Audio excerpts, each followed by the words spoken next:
Saat pagi hari ku datang lagi menghadap Tuhan dan rendahkan diri, mengucap syukur buat hari yang Kau beri, memuji Tuhan dengan segenap hati. Saat pagi hari ku datang lagi menghadap Tuhan dan rendahkan diri, mengucap syukur buat hari yang Kau beri, memuji Tuhan dengan segenap hati. Ku sembah Kau, Allah Maha Kudus. Ku tinggikan Allah Maha Tinggi. Ku serahkan tubuh jiwa rohku dalam pimpinanmu,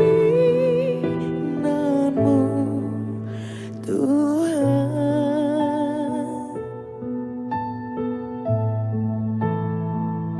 Ya Tuhan. Shalom, selamat pagi saudara-saudara yang saya kasihi di dalam Kristus.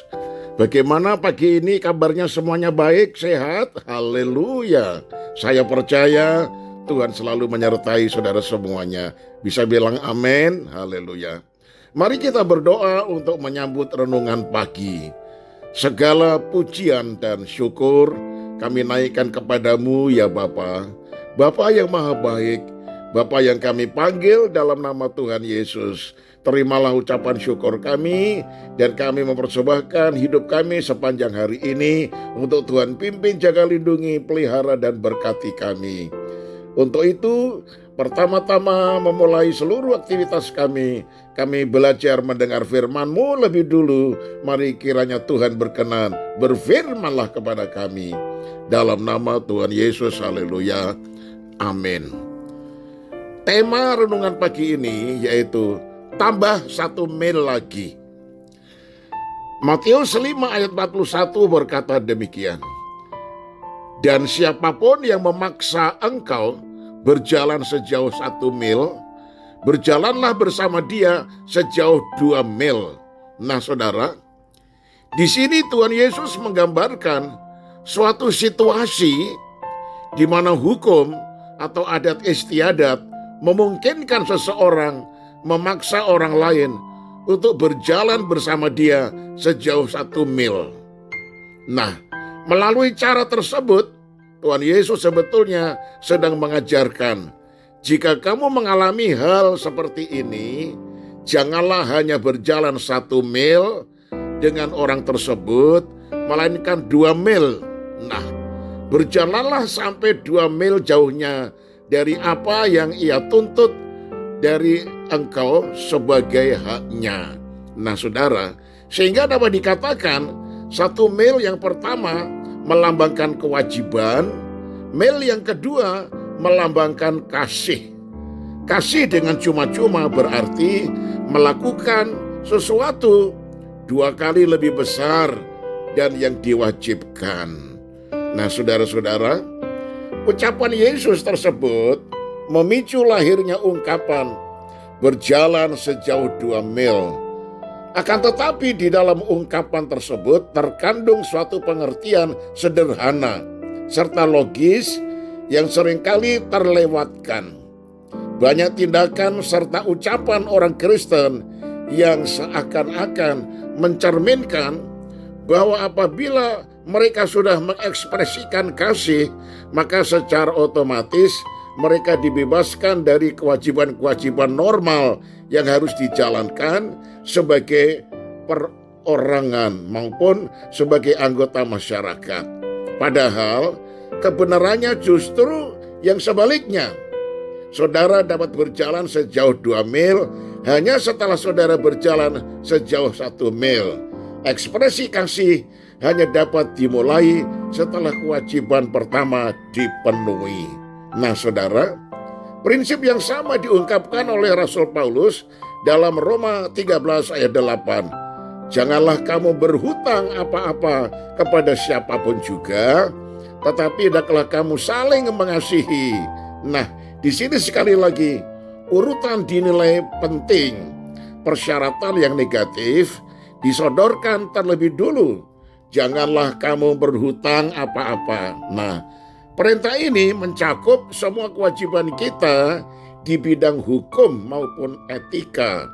Kita harus terlebih dulu memenuhi kewajiban ini, baru kita dapat melangkah kepada persyaratan yang positif, yaitu saling mengasihi.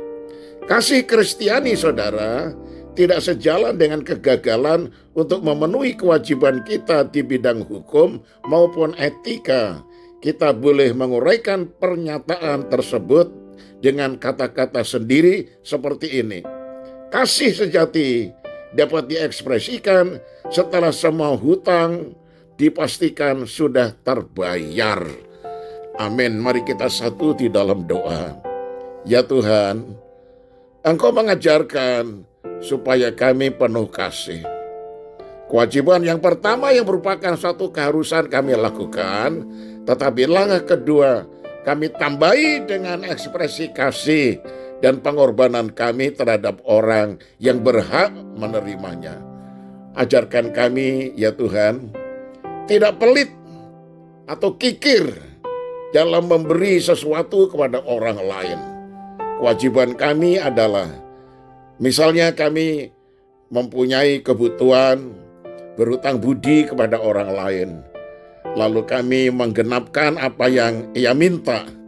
Sesudah kita penuhi permintaannya, kita beri kembali sejumlah seperti yang semula kita lakukan.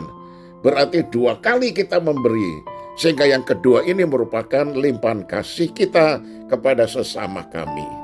Terpujilah akan nama-Mu. Biar renungan yang singkat ini membawa kami pengertian, supaya kami terlebih memberi daripada menerima. Dan kalau kami memberi, itu berarti pemberian yang berkualitas dan yang jumlahnya lebih banyak daripada kewajiban yang semula.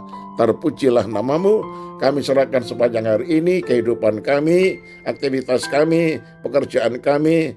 Tuhan pimpin, jaga, lindungi, dan pelihara kami. Segala hormat pujian bagi Engkau dalam nama Tuhan Yesus kami sudah berdoa. Haleluya. Amin. Shalom saudaraku, Tuhan Yesus memberkati dan tetap semangat sampai berjumpa esok pagi. Haleluya. Amin.